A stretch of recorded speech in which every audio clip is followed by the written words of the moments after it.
Trigger warning. This episode contains accounts of child abuse, suicide, severe violence, and disturbing scenes. If you are struggling with any of these topics, please consider contacting your local crisis services. In the United States, you can dial or text 988 for the Suicide and Crisis Lifeline, and exercise discretion while watching. These are real calls from EMTs and police officers. Names and identifying details are withheld or generalized to protect the people involved. These are the calls that stay with you long after the lights go out. I spent years answering everything the city could throw at us: car wrecks, midnight fights, quiet deaths, and tidy homes, and there are certain nights I still wake up to. Tonight I'm bringing you 10 true accounts, straight from the people who ran toward danger and the scene afterward.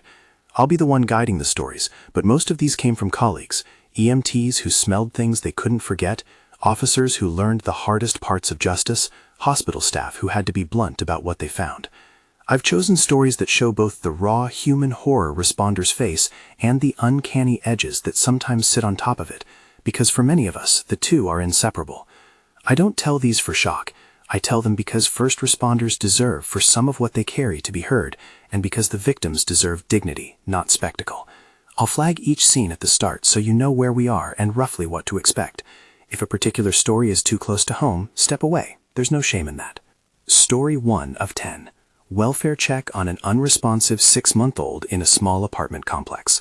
We got the call just after midnight. Dispatch said a child wasn't breathing. A man had called 911 and sounded calm. You learn to read silences over the radio.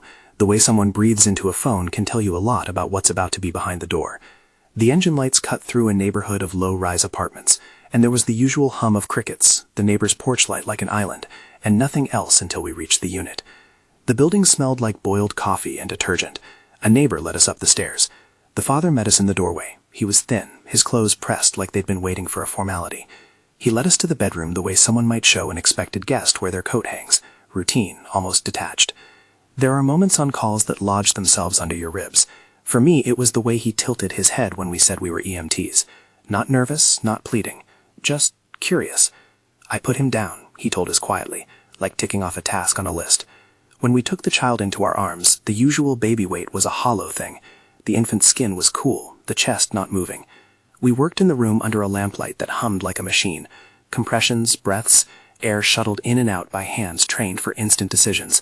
Somewhere beyond the door, the building's HVAC clicked on and off, banal noises that felt obscene against what we were doing. We pushed everything we had until the ambulance bay lit us red. The ER team took over, efficient and blunt. Hospitals will tell you the truth slowly, and sometimes they're too direct for comfort. The attending pulled us aside after the initial resuscitation attempts. The injuries weren't consistent with a single accident. There were old fractures healing at different stages, bruises that suggested repeated impact in areas you don't usually bruise by chance. The words landed like a second set of blows. This is not an accident. The first job is to stabilize, to try to give life back. The second is to collect. The sequence of injuries, the state of the home, the history that begins to form like a map. Social services took over the next pieces. Detectives came. They moved through the apartment like surgeons, finding patterns where a lay eye would see only clutter. A small crib propped against a wall with a faded mobile, a stack of unpaid bills, a baby blanket folded in a way that suggested someone tried to keep ritual amid chaos. When the coroner's preliminary report confirmed what the ER had feared, the arrest was quiet. Not every arrest is dramatic in that cinematic sense. Sometimes it's just paperwork and an officer whose hands tremble with the weight of what has to be done. The father was taken away without a scene. No screaming, no last-minute pleading. People asked me later why that image scratched at me so hard. It was his stillness, his blankness, the way accountability had to be enforced by strangers, because the people who should have cared were either absent or broken. At the arraignment, a judge looked up from the bench and said, "Plain as any command we've ever had over a radio. Go home and hug your kids tonight." It was meant as compassion without ornament. It was also a command for the rest of us who do this work, to remember what we protect and why. That comment spread through the crew like a physical thing. I remember one paramedic taking off his helmet and just sitting on the ambulance steps, hands in his hair. "I did CPR on a kid once," he told me. "You don't get used to that." There are procedures after a call like that that feel both necessary and inadequate. We write reports, we testify, we hand over evidence. But when your shift ends, you can't hand off the images, the what-ifs, the haunted replay that finds you in the kitchen, off guard, thinking, was there something I missed? Could we have done more if we'd gotten there sooner? The transcripts of the night, phone logs, timestamps, the bizarre calm on the father's end of the line, are the kind of things that legal teams sift through for weeks, building intent and pattern. To those of us who were there, the legal process is not instant redemption. It's a slow machine against a human absence. I talked to a detective who worked the case. He'd been on the force for a long time. He told me, "You never stop asking why. You just learn how to live with the question." That's the bleak truth. It's the same for the nurse who tells families the bad news at 3 in the morning, and the patrol officer who ends up watching a silent toddler's room until someone takes the child away. We all have to carry something out of those places. A colleague of mine, an EMT named Rosa, said that on the ride back to the station she found herself listening for baby sounds where there were none. "You go to sleep listening for crying," she told me. "When it's gone, you notice it like a ripped seam." People coped in different ways. Some of the crew asked for time off. One of my partners took early retirement 6 months later, said he couldn't sleep in the same house as his kids anymore. Trauma doesn't always show up on the job. Sometimes it arrives at unexpected dinner tables, in conversations with spouses, and in the quiet avoidance of certain neighborhoods. This kind of call also redirects legal and protective responses. Child Protective Services flagged previous visits to the family as concern notes, the kind that meant someone had suspected but not acted, or had acted insufficiently. That's bitter to say, but it's true. Systems sometimes slow-walk the tragedies we try to prevent. We're trained to act, but we don't always control the system around us. The public often thinks the sirens and the uniforms are the whole story. They aren't. There are layers: medical evaluation, criminal investigation, social work, court, and in between, the time where a child's life can be irretrievably altered. At the memorial, the courtroom was fuller than you'd expect for a small case. A prosecutor stood and read facts that felt clinical and brutal in equal measure. The defense read character statements in a voice threaded with disbelief. The judge's admonition, "Hug your kids tonight," turned into something larger in the room, a call to the public to care, to check on neighbors and the kids who disappear behind closed doors. It's a small thing to say, but for many of us, it sounded like the closest thing to an answer we could expect from a fragile, imperfect system. We, the responders, are supposed to be rock solid. That myth cracks quickly. I remember driving home with a colleague who stopped at a red light and just wept, his fingers wrapped around the steering wheel. He didn't cry because he had failed to save a life. Sometimes there's nothing you could have done, but because the world felt smaller and crueler. We try to counter that cruelty with presence. We show up. We do work that has moral weight, even when it doesn't have perfect outcomes. A few weeks after the case was filed, a community group organized a small vigil, candles on folding chairs, people holding hands.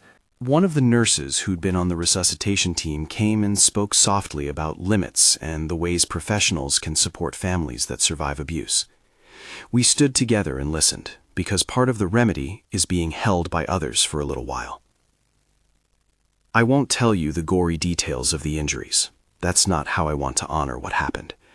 The point is that when you see signs repeated over time, the job shifts from emergency medicine to investigation, and then to accountability. That arc is supposed to protect the vulnerable. When it doesn't, someone pays with a life. We were a crew that night, with 2 ambulances and a hollow feeling that doesn't wash off. We filed our reports, we ate poorly. Someone cracked a joke later in the locker room about how nobody warned us that 6-month-olds could be fatal to your sleep schedule. We laughed because laughter is a survival mechanism. It's also a way we try to keep the darkness at bay for a few hours. There's another side to this that rarely makes any list. The survivor families who watch the legal process unfold and sometimes feel re-victimized again by the attention. Media calls, investigators, neighbors. You cannot unwrap yourself from an incident like this. The child's death rippled outward. Siblings taken into care, grandparents who never forgave themselves for not seeing signs, friends who looked for meaning that wasn't there. Responders, too, bore it. We had to debrief, to admit when the images were following us into sleep, and to seek help. A psychologist came through the station 2 days after the event and did what she could. 5-minute check-ins that don't undo what's happened, but at least offer a place to unload for a moment. That night stayed with us, then settled into the background of our file cabinets and our memories. For every day there is heat, there will be cold recollections. We move on to the next call, but the echo remains. If this story is landing hard, take a moment and breathe. If you want more accounts like these or to support this channel and the work of people who document them, there's a link below. For now, stay with me. There's more I need to tell. That was the kind of call that teaches you the limits of what a uniform can do. The next one proves how quickly the absurd can become reality. Story 2 of 10. Noise complaint at a Halloween party that became a death investigation. If you've worked nights, you always remember Halloween. The streets dense with costumes, half-drunk revelers, the kind of context where a scream can be swallowed by music and laughter. It was the end of October when I got the call. Dispatch, disturbance at a high-rise party. Someone had fallen. Officers were the first to hit the stairwell. The building's stairwell smelled like damp carpet and spilled beer. The lobby was a scattersite of masks on heads, glitter stuck to cheeks, and people who looked like they'd been set down from different lives. At the time, my thought, and this is candid, was that we'd be dealing with a drunken fall, someone who misjudged a railing. Those calls are tragic and they're common. This one was different within minutes. An officer came back to the main floor with his face looking older. He kept saying, "It's bad, it's bad." You can tell by that tone that bad doesn't mean a broken wrist. It means something you're not supposed to see outside your worst nightmares. The balcony had an orange plastic skeleton nailed to it as a joke. A 9-story drop beneath it made the joke meaningless. There was a crowd gathered at street level, people clinging to coats and phone screens glowing like little lifelines. When we reached the curb, we saw the scene from a distance. A space cordoned, emergency tape flapping in the wind, a body that had landed like it had been placed there without consent. The costume was intact in the surreal way, a full suit of medieval-style armor, dented, a plastic faceplate cracked open, a cape that looked more ridiculous than heroic in the harsh spill of streetlights. But costumes are deceptive, it seems like that. They can infantilize an otherwise adult tragedy, make the finality look like a prop dropped from a stage. Bystanders said the person had been on the 10th floor balcony, dancing, laughing with friends. There was a loud noise, a collective gasp, then silence. People shouted, "They're downed," but in a crowd, words scare. Paramedics worked quickly in a little island of light. We tried to assess, but the injuries were catastrophic. There's a point in a response when you stop pretending everything can be fixed. You shift to documentation, to kindness, to a different kind of presence. We covered the person's face with a tarp because the press of onlookers made privacy a distant thing. There's an odd cognitive reframing after incidents like that. Your brain tries to reconcile the ridiculous detail with the brutal reality. A night costume, benign, almost comic, juxtaposed with loss on a city sidewalk, becomes an image you can't set down. For weeks afterwards, people joked nervously at the station about the fallen knight, the same way we try to reintroduce humor into a life that got punctured by sorrow. It's a coping mechanism. It's also what keeps us alive for the next call. Investigators questioned people who'd been at the party. Alcohol was involved, for sure, and the building's balcony infrastructure came under scrutiny. Was there a railing missing? Was someone pushed? Eyewitness testimony is slippery in a crowd, on a holiday where people are already playing roles. One witness told an officer, "I thought it was a stunt, like the costume caught on something." Another said they saw a scuffle, 2 silhouettes too close to the edge, but in the dark in the costumes, shapes can trick you. We sift through details, a torn nap of fabric caught on a bolt, a half-empty bottle, a broken cigarette lighter, searching for clarity.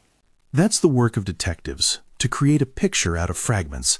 The initial report included the usual items: location, time, witnesses, and the difficult question of intent. Did the victim lean too far? Did someone shove? These are not idle speculations. They're legal thresholds that determine whether an accidental death becomes something else entirely. Officer Hernandez, who was on the balcony immediately after the fall, told me later he spent hours replaying the moment in his head. There were people in masks. People were laughing. I kept trying to find that linear moment where life altered, but it's messy, he said. He was referring to the way a joyful crowd can dissolve into chaos in a single heartbeat. That's what haunts officers, the knowledge that joy and horror walk close together.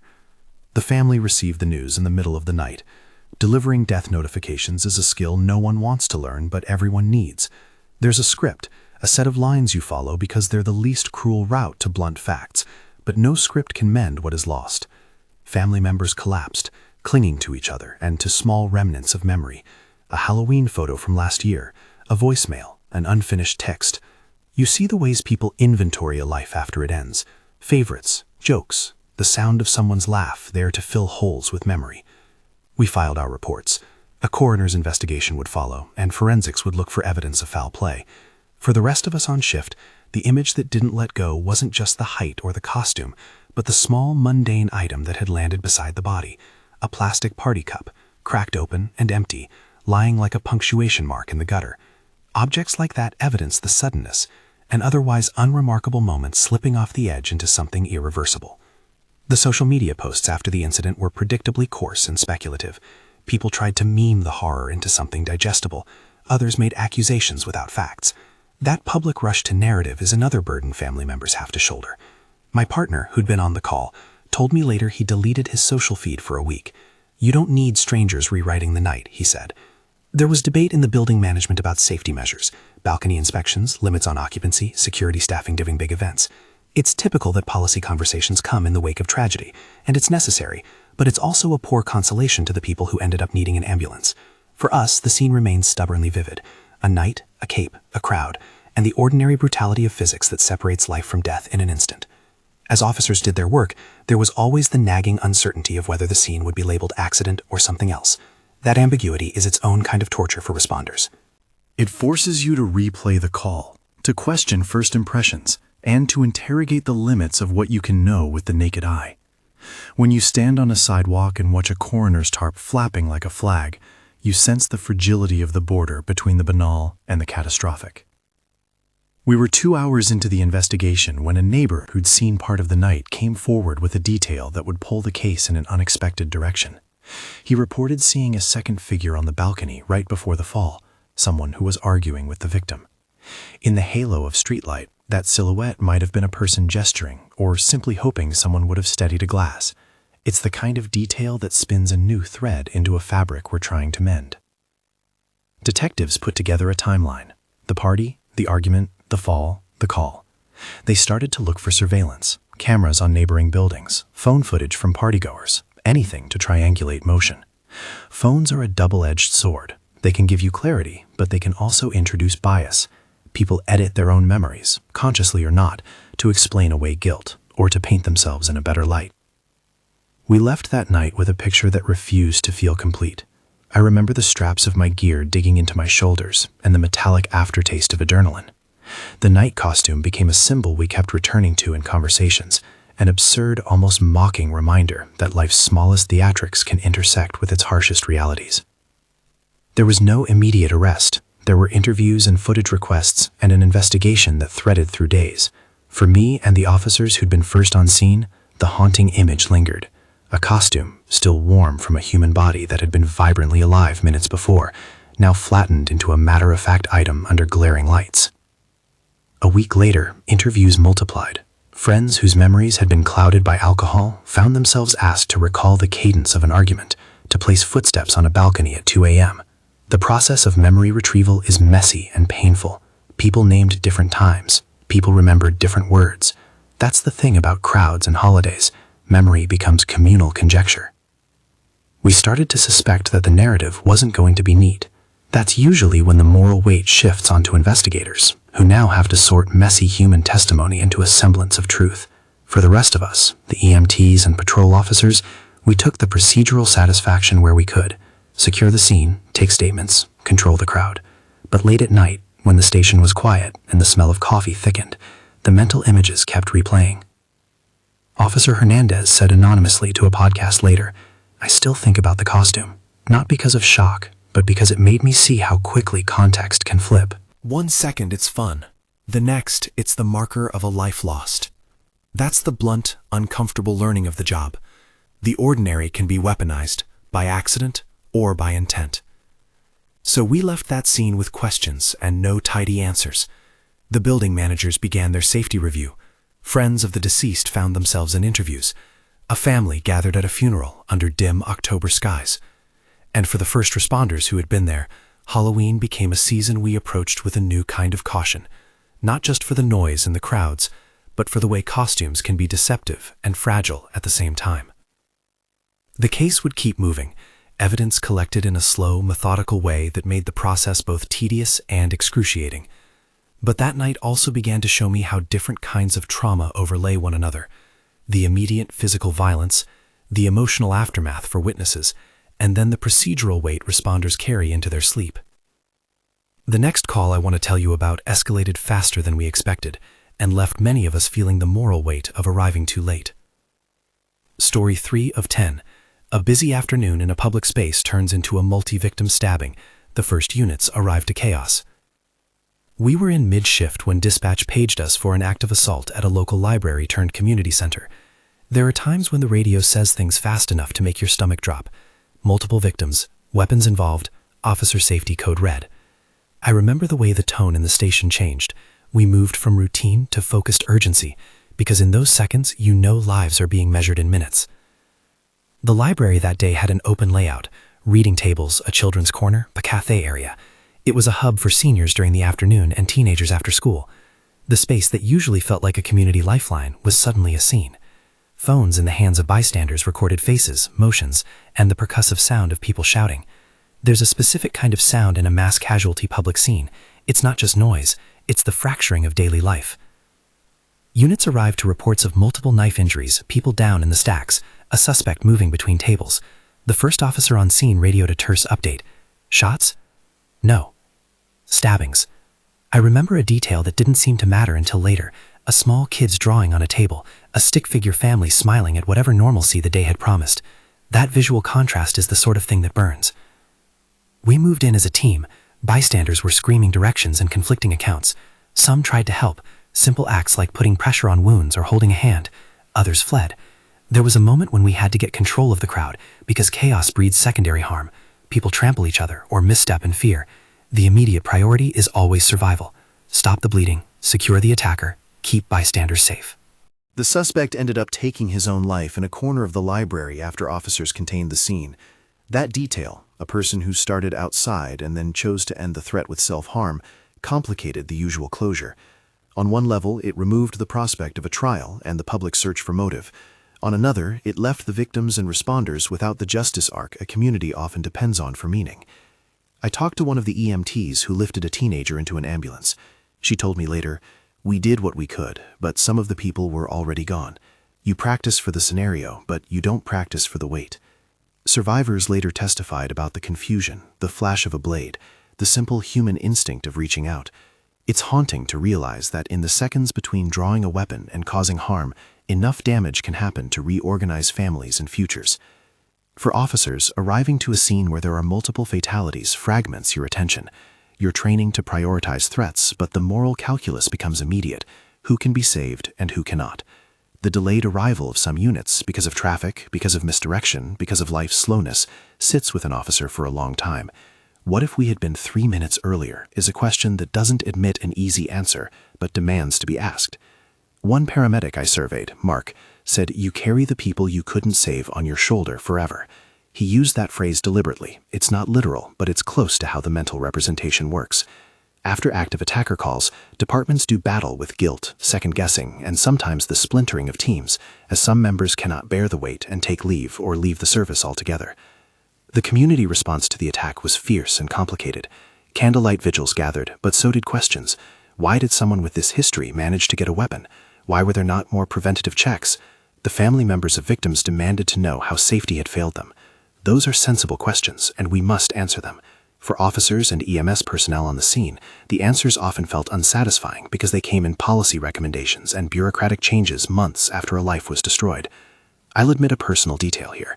After that call, I started noticing the way public spaces looked to me. Cafes felt vulnerable. Parks felt like potential scenes.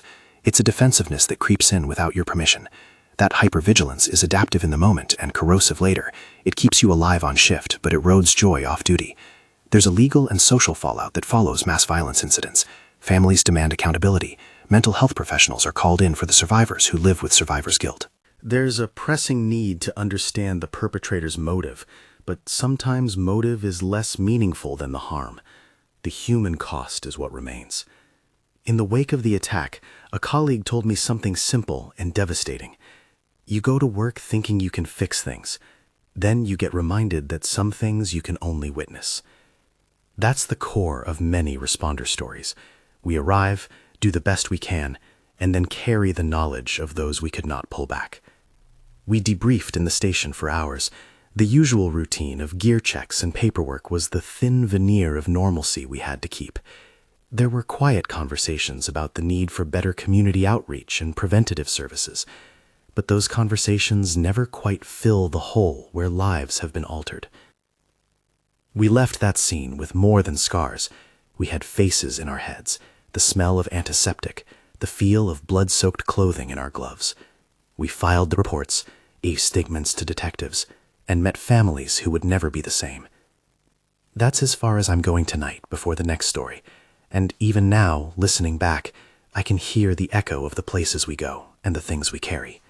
The calls don't always have clear endings, and sometimes answers arrive too late.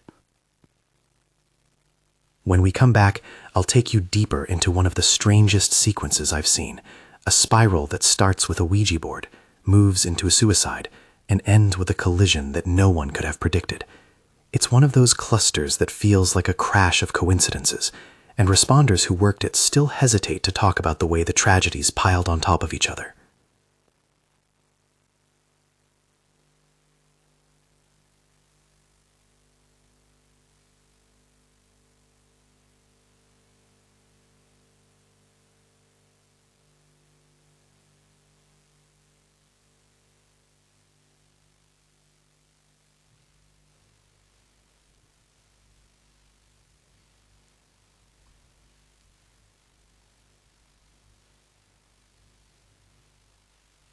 The roommate was a quiet person who stayed on the verge of breakdown while she told us Emily had been spiraling for weeks. She said she kept getting calls from him, the roommate said, like he was telling her to come with him. The voice broke on the final words. We moved carefully into the bedroom. The air was thick with a sugary incense and machine-like hum of a box fan. On the bed, Emily was suspended by a belt. The position left the room with a quality of rehearsed finality. I'll spare the mechanics, that's not the point here, but I will say the scene had the calm, devastating order of someone who'd been planning. Her phone had a string of late-night searches, how to talk through a Ouija board, contact afterlife, and a handful of messages to friends pleading for clarification about signs they were seeing. We're trained to act quickly and clinically, but there's also a human muscle that contracts when you see someone mid-decision. One of my partners kept repeating, quietly and uselessly, "We could have been 5 minutes earlier." We are all hostage to that hypothetical, the split second that might have, maybe, changed everything. But we also know that hindsight is cruel. The things on a phone log don't add up into an answer that solves a void. Because this involved suicide, I have to be careful. If any of this touches you, please remember there are resources. In the US, you can dial or text 988 for the Suicide and Crisis Lifeline. That same line was playing in my head as we worked. We wrapped Emily with the procedural steps. We documented, we notified, and we tried to provide dignity in a moment that offered none. In interview rooms, the words people used mattered. A detective who'd been cross-trained in behavioral health told me afterwards that obsession can look like ritual, and ritual can be mistaken for contact.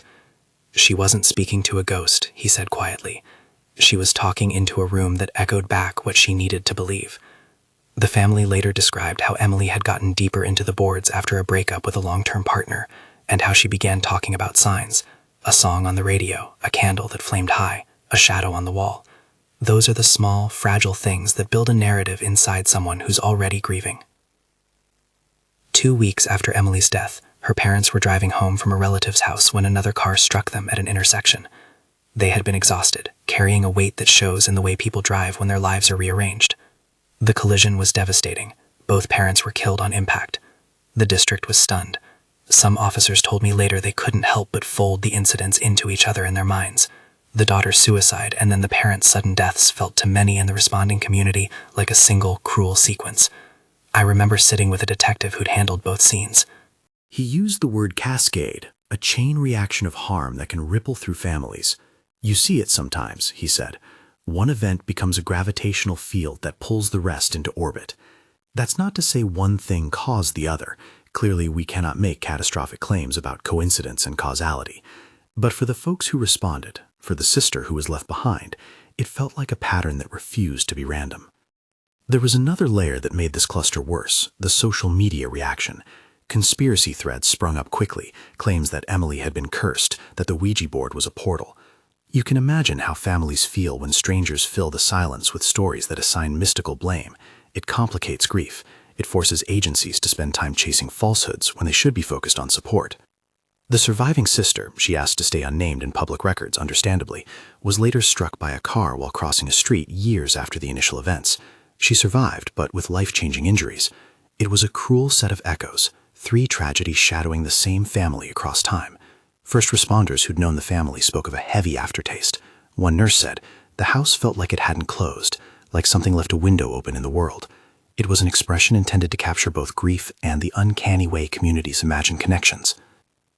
For those of us who are tasked with documenting and delivering facts, such clusters force a lot of internal wrestling. We must separate narrative from evidence. We must resist the temptation to draw supernatural lines where reality offers only grief and coincidence. But we also have to sit with the human tendency to find patterns. It is natural. It is not always truthful. After the parents' crash, the detective who'd worked both cases insisted on extra outreach for the family circle, grief counselors, victim advocates, and a social worker who helped the sister navigate insurance and long-term care. That kind of intervention is essential, and yet it can feel like a bandage over a larger rupture that a single agency cannot mend. For responders, the accumulated weight of the cluster made some of us reconsider how we process overlap between calls. We demanded more debriefs, more mental health days, and a stronger safety net for crews who'd been the first to see the family's worst hours. There is a moral note to all of that. We do what our training allows. We document the facts. We hand off to the systems designed to carry the long tail of impact. But systems are imperfect, and timing is brutal. The human truth I carry from this cluster is not mystery solving. It is compassion. I remember standing at a small memorial months later, flowers staked into a patch of grass in front of the sister's home, hearing a paramedic whisper, "We don't get to decide the meaning, only the mercy." It's not neat, but it's the most honest part of our work. A story 5 of 10. A highway call turns into a grim identification. Collision victims tied to a prior case. Scene center. An early morning multi-vehicle crash overturned a pickup on the interstate. 2 occupants were ejected, and the extent of the damage required a prolonged stabilization and identification process. We were dispatched to a major route for a reported rollover. Traffic was crawling in the gray of dawn, and there was the sudden sucking silence of people who have stopped at the side of the road when they see trauma. Firefighters were already wrestling with mangled metal. Extrication was slow and deliberate. The scene had that surreal corporal logic of accidents. Shoes, a child's sippy cup, a scattering of legal-sized papers blown like confetti across the median. The corpses recovered from the crash were later identified as the parents of Emily, the young woman from the Ouija board case. I remember being handed the identification packet and feeling the floor tilt in a way that had nothing to do with the asphalt we were standing on. It was one of those moments where the newsroom-style facts intersected painfully with the human narrative we've been following.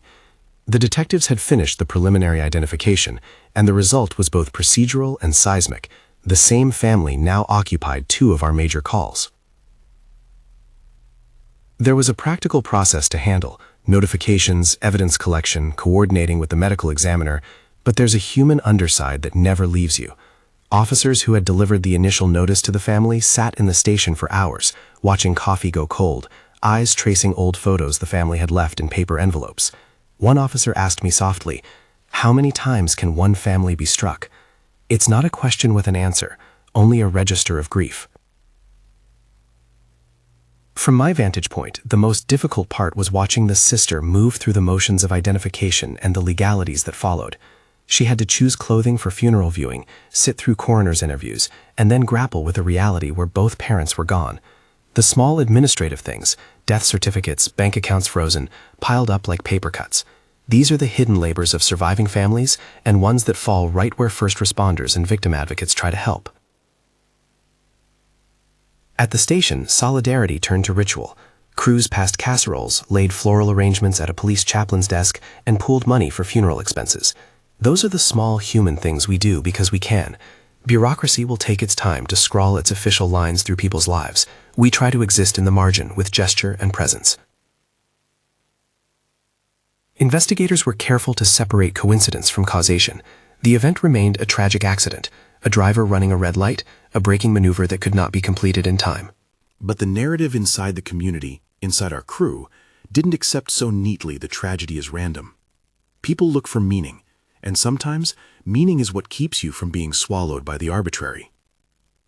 Weeks after the crash, during a debrief, one detective said, "We're used to seeing families at their worst, but not clustered like this. It does something to you."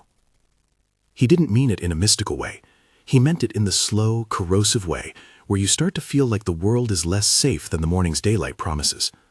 Some officers took leave.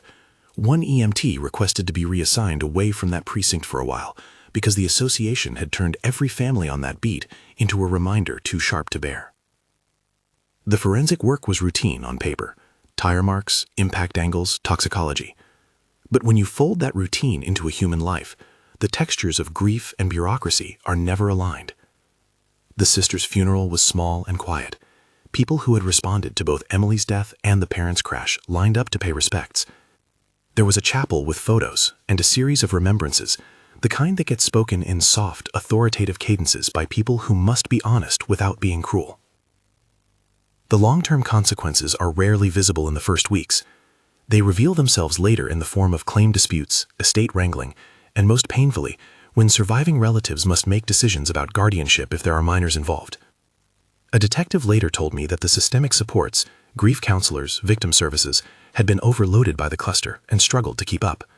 Agencies can be heroic in the moment and suddenly stretched thin in the aftermath. For responders who had worked both scenes, trauma turned into routine memory. The images fade in the way that photographs get smudged at the edges, but the emotional contours remain. One paramedic confessed months later, "Every highway sounds like that crash now. I can hear the sound of metal shearing in my sleep." That's the slow attrition of repeated exposure. The job trains you to compartmentalize, but the mind finds its own ways of indexing distress. That family's story became, for many of us, a cautionary tale about the interconnectedness of calls. It's not superstition, but solidarity. When one life precipitates another, the network of responders has to adapt. We instituted more formal follow-ups with families after that cluster, offering structured check-ins at 2 weeks, 1 month, and 3 months. It won't undo fate, but sometimes it gives people a small ladder to climb out of a darkness that wants to swallow everything. Story 6 of 10. Welfare check that revealed an elderly man being used by others and slowly poisoned. Scene setter. A routine welfare check at a supposed vacant property revealed an elderly tenant barely conscious and signs that someone else had been living and working in his home. This call started as a standard welfare check. A neighbor had noticed the man's mail piling up, curtains drawn day after day, and a faint chemical odor on the hallway air. The building manager had been in touch. The tenant was on a reduced income and lived alone. Our crew expects a lot when we go to welfare checks: loneliness, falls, unattended deaths. But this one had a texture that felt wrong before we even opened the door. The front door was jammed, and a thin film of dust carpeted the sill. When we pushed through, the place had the stale hush of a home left unattended. 2 chairs faced inward toward a bedroom door like sentries. Footprints of different sizes marked the dust around them. That detail unsettled me more than the clumsier signs of neglect. People are private creatures. When strangers set chairs as though to watch someone, something else is happening.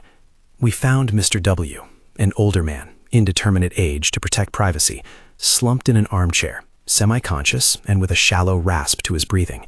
There was a chemical tang in the room, like starter fluid or solvent. A window had been sealed with tape and plastic, and the air felt thick with fumes. The more we looked, the more obvious it became that someone had been using his property as a place to mix or store volatile materials. We treat these scenes with a combination of urgency and procedural restraint. Hazmat considerations are paramount. We called for fire and hazmat units.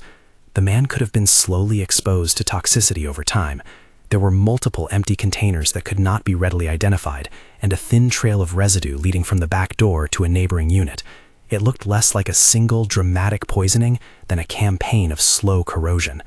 Neighbors told us stories. The tenant had been friendly and unassuming, but lately people had seen younger men coming and going at odd hours, carrying bins and boxes. One neighbor said, "They were always real careful about the curtains, like they didn't want anyone to see." That's the kind of living snapshot that, in hindsight, reads as complicit negligence or outright exploitation. We stabilized the man and transferred him to the hospital. In later interviews, medical staff suggested chronic exposure to volatile hydrocarbons as the likely cause of his altered mental state. That diagnosis is both clinical and structural. It implies neglect, manipulation, and an exploitation of vulnerability.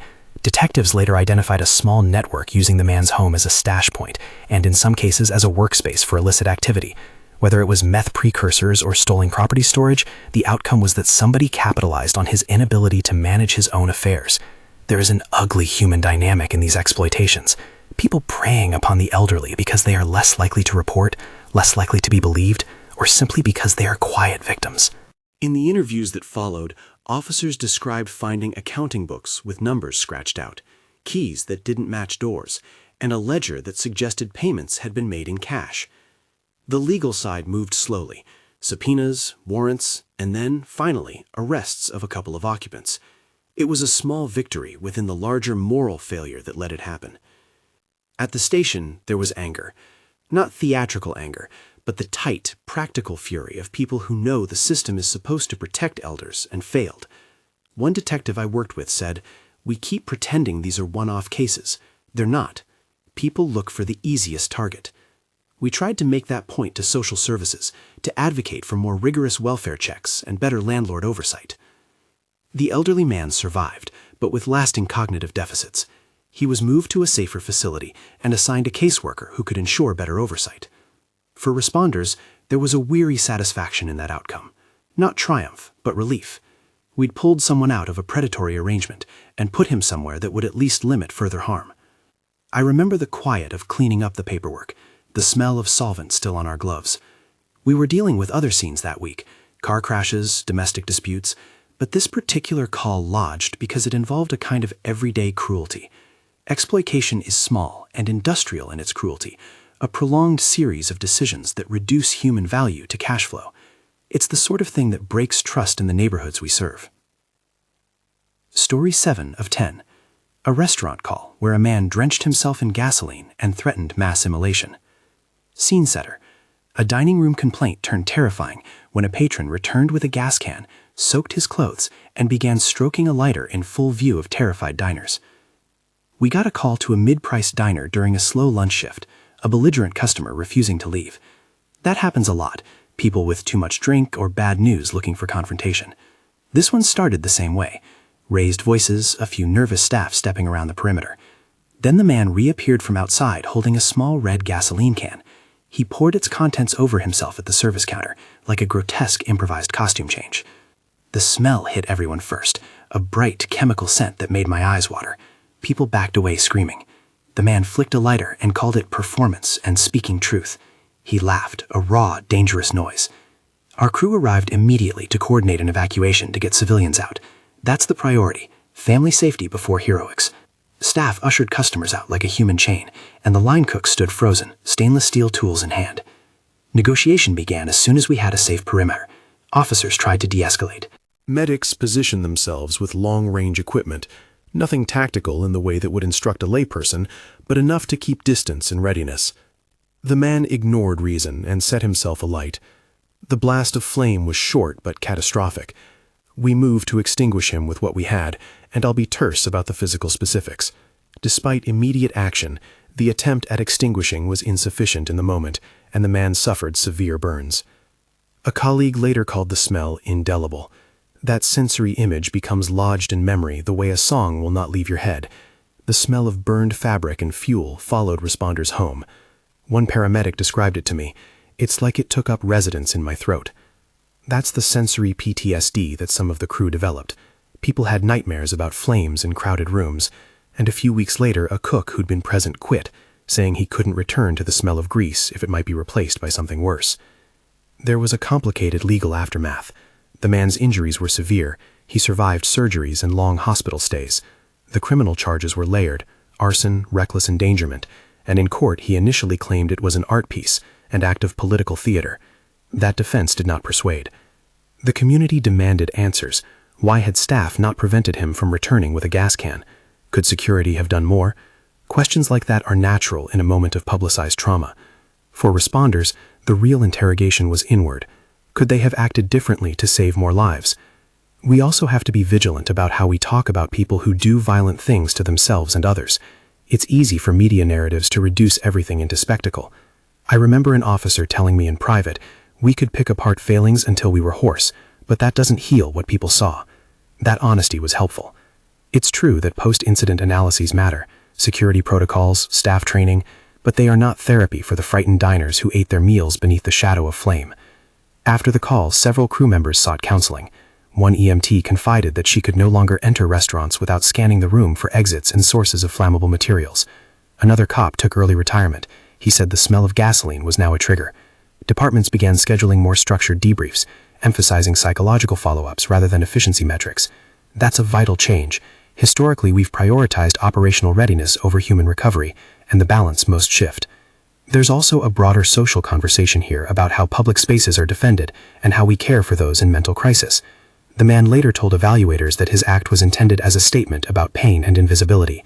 That does not excuse the harm inflicted on bystanders, but it does underline the need for robust mental health outreach that can intervene before a fragile person decides to use public spectacle as a therapy. Agencies cannot do it all, but we must be part of a network that prioritizes early intervention. The sensory aftermath, the smell, the noise, the faces of families running, is what responders carry.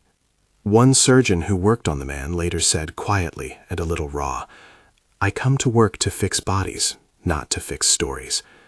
That was a confession of limits. We can be skilled at medicine, law, and protocol, but the moral suffering of communities is not a problem fixed by procedures alone. Story 8 of 10. Beat alone at night. A patrolman sees a tall, silent figure in an abandoned lot. Scene setter. A solo foot patrol in an industrial area encountered a still man on an empty lot at 3 a.m. He disappeared before the officer could approach. There are calls you can explain away, and there are calls that slide into the part of your memory reserved for the unexplainable.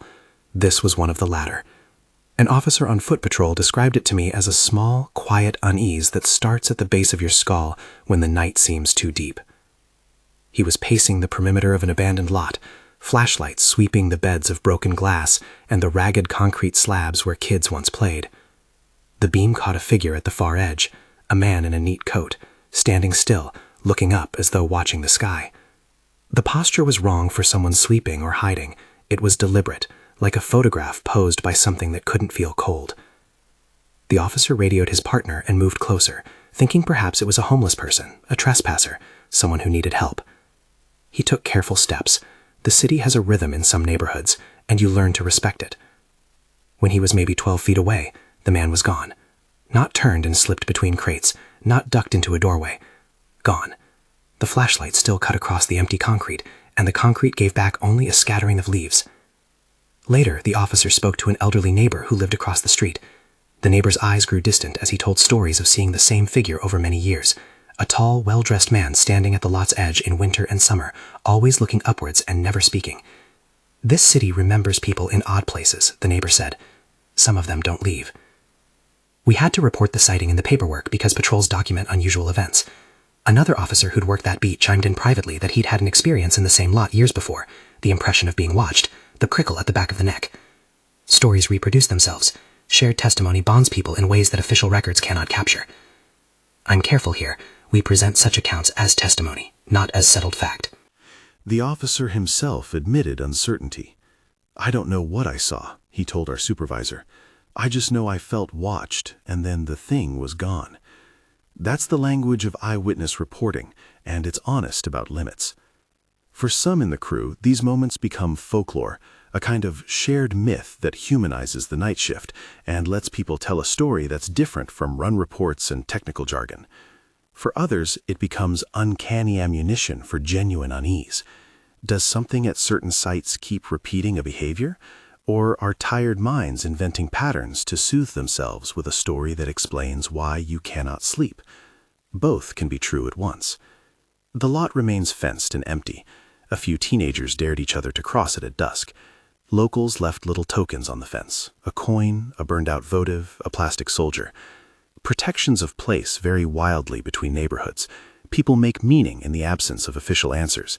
And in our line, we learn to record testimony and then move on, because we have other calls and citizens to serve. Story 9 of 10. Burglary call that unfolded into a presence the family insisted was the former occupant. Scene setter. A homeowner reported a possible break-in. While clearing the house, officers found signs of disturbance and a room where a woman's crying had no living source. We were called to a 2-story house late in the evening for a possible in-progress burglary. The homeowner's voice over the phone had been that strange mixture of adrenaline and disbelief. Someone inside, doors locked, crying from somewhere. I remember thinking at the time that it sounded like a domestic, but the line between domestic and burglary crosses fast at night. Officers cleared the house room by room. The living room was messy, drawers open, a lamp toppled, but no intruder. In the upstairs bathroom, however, there was sound, a soft crying. The officer at the door announced himself, then opened the door to an empty room. The window was latched, the tub was dry, the crying continued, but there was no one in the house to produce it. Later, when relatives arrived, they told us something that probed curiosity into a strange domain. The prior occupant of the home had died in hospice about a year earlier. She had been an eccentric woman whom neighbors remembered for late-night piano practice and for leaving notes in her tree for children to find. Some of the family swore she had a habit of returning, not physically, but as presence that liked the bathroom, because that's where she'd spend a lot of her time late at night. Again, this is testimony. Officers who'd worked decades had differing takes. Some thought it was a neighbor playing a trick. Some thought it could be the house's plumbing or the wind passing through old vents in a way that mimicked sobs. Others accepted the family's framing and treated it with a courtesy that you learn is useful in policing. You cannot dismiss someone's grief by calling their experience untrue. For me, the call's stubbornness was less about spectral proof than about how grief persists in homes. Objects hold memory. The toilet paper roll, the shelf of spices, an old framed photograph, these things are anchors. When a house has known someone for years, their absence can feel like a pressure change. People perceive shifts that others do not. Responders who have sat in a quiet living room and felt the hairs rise on their arms know that our senses can be both useful and treacherous. Officers made sure there were no entry points and documented the scene. The homeowner was given contact info for follow-ups and for victim services. We left with the feeling of having done everything practical. The rest was a matter for the family's sense-making. For some officers, that was enough. For others, the mystery seeped into their off-duty conversations, like a story you tell to hold the uncanny at bay. Story 10 of 10. The EMS station that felt haunted. Noises in the attic, a locked cage rattle at night, shared multi-shift disturbances. Scene center. Multiple crews reported recurring nocturnal disturbances at the same EMS station. Running footsteps above the ceiling, cages rattling, and a growl heard in the walls. This is the longest thread I want to pull tonight, because it encapsulates both the human horror of the cases we work and the uncanny overlay that can settle on the people who see too much. It started small, a noise on the 3rd floor late one night, something like heavy footsteps racing above the dormitory. At first we laughed. The EMS crew is big on gallows humor. We joke about every oddity as a survival mechanism. But when the noises continued across shifts, the laughter thinned. Reports came in from different crews. Lockers opened overnight. The garage door clicking open, though no one had the key. A cage used to store bulky gear shuddered as if something had thumped against it. One EMT swore he heard a vocalization, a low animal sound, coming from the attic vents. Another said he found his personal kit slung across the back of the truck in a way that suggested someone had rummaged while laughing. The commonalities were eerie. Different people, different nights, similar sensations. We tried to be methodical. An officer did a sweep with a flashlight and a canine unit. Nothing. HVAC technicians checked for drafts and structural oddities. Everything returned as functionally normal. The station sits on an old foundation. Contractors said it could be settling noises or raccoons in the eaves, but many of the people who worked there insisted that it felt like more than settling wood. And that's the core of these kinds of cases. Experience is not proof. You can report the sound of laughter, the sensation of being watched, and an engineer will counter with a list of natural causes. That's fine, it's reasonable, but you also have to account for the human factor. Crews rotating through night after night develop a shared narrative, and narratives have power. They can bind a staff together or shred it apart. One night, a crew came back from a long call and found the interior garage door unlocked. There are strict protocols. No one leaves it that way. Surveillance footage had a gap during the window, frames missing like someone had edited the night.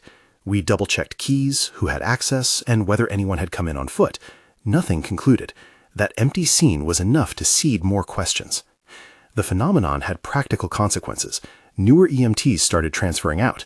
One senior medic, who'd been with the service for 2 decades, told the chief he could not sleep after he heard what he described as a growl in the wall. He started using a motel nearby for overnight stays. The divide between those who laughed it off and those who felt genuinely threatened grew. Leadership had to tread carefully. Too much skepticism risked alienating staff. Too much credence risked fostering superstition. We set up more than one overnight watch and installed a better camera. For weeks, nothing conclusive turned up. Then, on a night when the station was thinly crewed, surveillance captured a fleeting shadow moving above the attic door, followed by a metallic rattle like chains being dragged. The footage was grainy. It offered no clean answers. People took it as proof. Others took it as an artifact of camera glitch. The argument went back and forth in the break room like a bad joke. The most unsettling part was that these events seemed to target specific items. A child-sized caged unit used for supply storage would rattle. A set of personal photos on a bulletin board would be turned face down. It felt petty and intimate. The sense that something was not merely passing through but responding to human presence made people edgy. Even more frightening, some reported that the noise tended to occur after a particularly brutal call, like the building itself was picking up on the emotional energy. Psychology offers an explanation. The human brain pattern seeks. After traumatic calls, people's parietal lobes are primed to find patterns. A creak becomes a footstep. A shadow becomes a person. That's all valid. But when multiple independent people report the same sensory event, the same noise, the same rattle, skeptics must admit there's a narrative coherence that deserves respect. It's a practical problem. You must balance the duty of care with the lived experience of your own staff. We tried more concrete interventions. A priest came and blessed the station at the request of some crew members. Management agreed because morale improved. Others balked, but no one could credibly argue that it harmed anything. We increased formal counseling availability, instituted structured debriefings after severe calls, and paid for overnight hotel rooms for those who needed space. We tried to treat the problem both materially and psychologically. The climax, if there is such a thing in these slow burns, came one night when a junior EMT was woken by the sound of someone running across the dorm ceiling directly above his head. He sat up and swore he heard a low growl. In the footage that night, a motion detector in the attic tripped without an apparent cause. By then, a core group of the staff refused to sleep in the dorms. They took shifts in cars, in nearby motel rooms, in the kitchen. Workmanship and morale began to fray. Police did a sweep for intruders, and the K-9 units found nothing. Facilities engineers rechecked the building. Workers found nothing. The lack of resolution compounded the fear. It's easier to negotiate with a verifiable human adversary than with an absence that seems to know your name. There were, naturally, people who dismissed the whole thing as stress-induced misperception. I respect that perspective. It's rational and professional. I also respect those who said the station felt haunted and needed different kinds of closure. Both reactions came from the same place. Humans trying to stay safe inside a job that invites the unsafest things into your life. What we did, at the end of it, was honor both possibilities. We repaired structural issues, updated cameras, and improved lighting. We also held a staff night with a counselor who specialized in occupational trauma. The counselor encouraged honest dialogue, normalized reactions, and gave people coping tools that were practical rather than magical. It helped. Sometimes the best response to an inexplicable event is a practical suite of supports. It didn't make the noises stop. Sometimes they did, sometimes they didn't. But it changed how we managed the after effects. There's a final small twist to the station's story. Months later, during a routine audit, a retired medic found a folded scrap of paper tucked behind a locker with the words, "We see you," written in childish handwriting. No one claimed it. Some took it as a prank from trainees. Others thought of the attic, of the empty lot, and of the crying in the bathroom.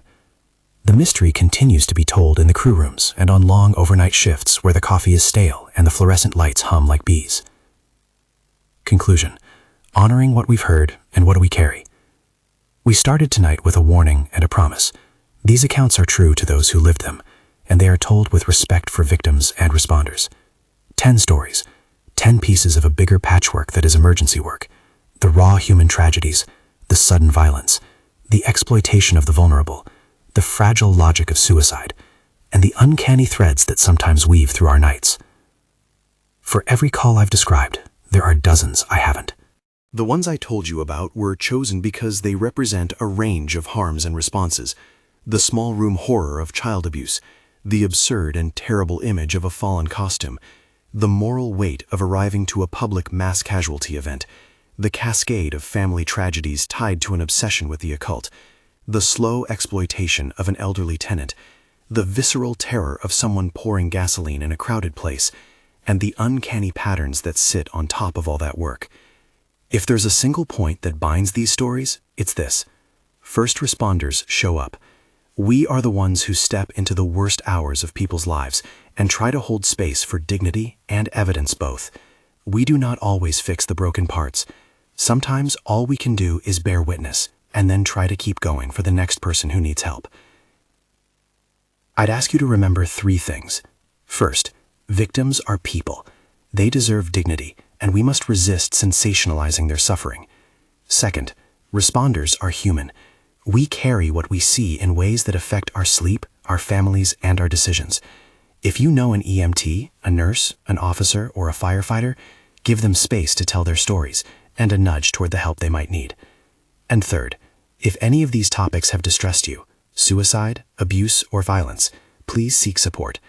In the United States, you can dial or text 988 for the Suicide and Crisis Lifeline. If you're outside the U.S., look up your local crisis resources. There is help, and you are not alone. If this collection of stories resonated with you, consider subscribing or supporting the channel. The work of curating first responder testimony depends on trust and on resources to do it responsibly.